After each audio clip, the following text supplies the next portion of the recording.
भगवान महावीर के चरणों में शत शत वंदन नमन। आप सभी को मेरा सादर जय जिनेन्द्र। 12 चक्रवर्ती की श्रृंखला में आज 10वें चक्रवर्ती के बारे में जानेंगे। 10वें चक्रवर्ती हरिसेन चक्रवर्ती अंग देश की सुप्रसिद्ध कापिल्य नगर के राजा सिंहध्वज थे। उनकी रानी का नाम वप्रा था। कथानायक हरिसेन इन्हीं का पुत्र था। हरिसेन बुद्धिमान था और बड़ा ही तेजस्वी था। सब उसका बड़ा आदर और मान सम्मान करते थे। हरिसेन की माता धर्मात्मा थी। भगवान पर उनकी अचल भक्ति थी। यही कारण था कि वह 28 के पर्व में सदा जिन्स भगवान के रथ निकलवाया करती थी और उत्सव मनाती थी। सिंहध्वज की इसी दूसरी रानी लक्ष्मीमती को जैन धर्म पर विश्वास न था। वह सदा उसकी निंदा किया करती थी।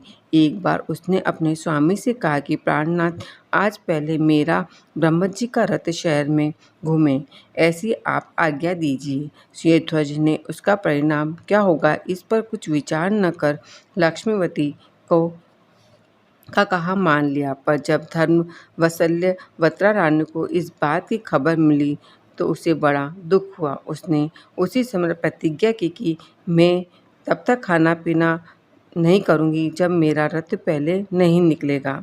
हरिसेन इतने में भोजन करने को आए। उन्होंने सदा की भांति अपनी माता को हंसमुख न देखकर उदास मन देखा। इससे उन्हें बड़ा खेद हुआ। पुत्र हरिसेन ने माता के दुख को देखकर स्थिति जानकर चिंतन किया। मैं पिता के विरोध में भी नहीं बोल सकता और न ही माता का दुख देख सकता हूँ। वह घर से निकलकर वन में पहुँची। वहाँ भटकते हुए अंगिरस ऋषि के शिष्य शतमन्यु के आश्रम में पहुँचे।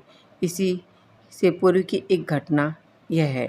चंपा नगरी के राजा जन्मेजय को एक कल्प राजा ने बहुत बड़ी सेना लेकर घेर लिया। जब तक राजा ने युद्ध हो, बीच में ही माता नागवती अपनी पुत्री को लेकर लंबी सुरंग के मार्ग से निकलकर वन में शतमन्यु के आश्रम में पहुंच गई थी। वहां आश्रम में उसी पुत्री ने हरिसेन को देखा तो वह उसके प्रति आसक्त हो गई। माता नागवती ने कहा, पुत्री, एक महामुनि ने कहा है कि तू चक्रवर्ती की स्त्रीरत्न होगी। तपस्वी ने भी जब कन्या का हरिसेन के प्रति अनुराग जाना तो उसी समय अपकीर्ति के डर से हरिसेन को आश्रम से निकाल दिया। वह शोकाकुल हुआ। उधर माता के दुख से तो व्याकुल था ही, इधर कन्या रत्न के लिए और भी चिंतित हो गया। इधर भटकते हुए हरिसेन सिंधु नगर में पहुंचता है। वहां नगर की स्त्रियां उसके रूप को एकटक देख रही थी। तभी एक अंजनगिरी नाम का हाथी वहां उन्मुक्त होकर उधर आ गया। महावत जोर जोर से चिल्ला रहा था, भागो भागो। उस समय बहुत सी स्त्रियां व बालक हरिसेन के निकट आ गए और कहने लगे, बचाओ बचाओ। हरिसेन कुछ ही क्षण में उस हाथी को वश करके उस पर चढ़ गया। महल की छत से सब देखकर राजा सिंधु ने हरिसेन को बुलाकर सम्मानित करके अपनी 100 पुत्रियों के साथ उनका विवाह कर दिया। इधर दूसरी एक घटना होती है कि एक विद्याधर की कन्या वेगवती रात्रि में सोते हुए हरिसेन को उठाकर ले गई, अर्थात हरिसेन का अपहरण कर लिया और उसे बताया कि मैं सूर्योदय के राजा शक्रधन की पुत्री जयचंद्रा की सखी हूँ। वह कन्या आपके चित्रपट को देखकर आप पे आसक्त है, अतः मैंने आपका अपहरण किया है। वह सूर्योदय नगर में पहुंचकर हरिसेन ने देखा कि राजा शक्रधनु सामने आते हैं। वार्ता के बाद अपनी कन्या का विवाह करने को तैयारी करने लगते हैं। इधर विद्याधर, गंगाधर और महीधर कुपित होकर युद्ध के लिए सामने आ गए, इसलिए कि वह विद्याधर को छोड़कर इस कन्या का विवाह एक भूमि गोचरी के साथ कैसे संभव है। उसी क्षण हरिसेन ससुर शक्रधनु राजा से रथ आदि लेकर युद्ध क्षेत्र में आ गए। अपनी कुशलता से विद्याधरों को पराजित कर दिया। उसी समय उस हरिसेन के पुण्योदय से चक्र रत्न प्रकट हो गया और ये 10वें चक्रवर्ती के रूप में प्रसिद्ध हो गए। इनके और भी रत्न सामने प्रकट हो गए।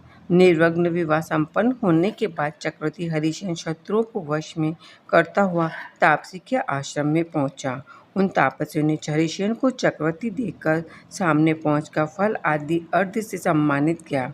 तभी शतमन्यु के पुत्र जन्मेजय की माता नागवती ने अपनी कन्या मदनावती के साथ विवाह संपन्न कर दिया। चक्रवर्ती हरिसेन 32,000 मुकुटबुद्ध राजाओं के साथ अपने कापिल्य नगर में आए। माता वप्रा के देवी के चरणों में नमस्कार किया। पुनः माता का आशीर्वाद प्राप्त कर सूर्य के समान तेजस्वी ऐसे बड़े बड़े रथों में भगवंतों की प्रतिमा विराजमान करके कापित्य नगर में रथोत्सव कराकर अतिशाही धर्म की प्रभावना करके माता के मनोरथ को सफल किया। पृथ्वी, पर्वत, नदियों के समागम स्थान, नगर तथा गांव-गांव में चक्रवर्ती हरिसेन ने ऊंचे-ऊंचे जिन मंदिर बनवाए थे। बहुत काल तक चक्रवर्ती ने 6 खंड पर शासन करके अंत में राज्यभार छोड़कर जिनेश्वर दीक्षा लेकर तपस्या करके 3 लोक का शिखर प्राप्त कर लिया। सभी कर्मों का नाश कर मोक्ष प्राप्त किया। हरिसेन श्री मुनि सुव्रत भगवान के तीर्थ काल में हुए थे। ऐसे हरिसेन चक्रवर्ती सिद्धालय में अनंतानंत काल तक रहेंगे। उन्हें मेरा कोटि कोटि वंदन है। मैंने आपको 10वें चक्रवर्ती के बारे में कुछ जानकारी दी। अगर इसमें कुछ गलत किया तो आप मुझे क्षमा करें। तस्मै इच्छामि दुक्कडम। सादर जय जिनेंद्र।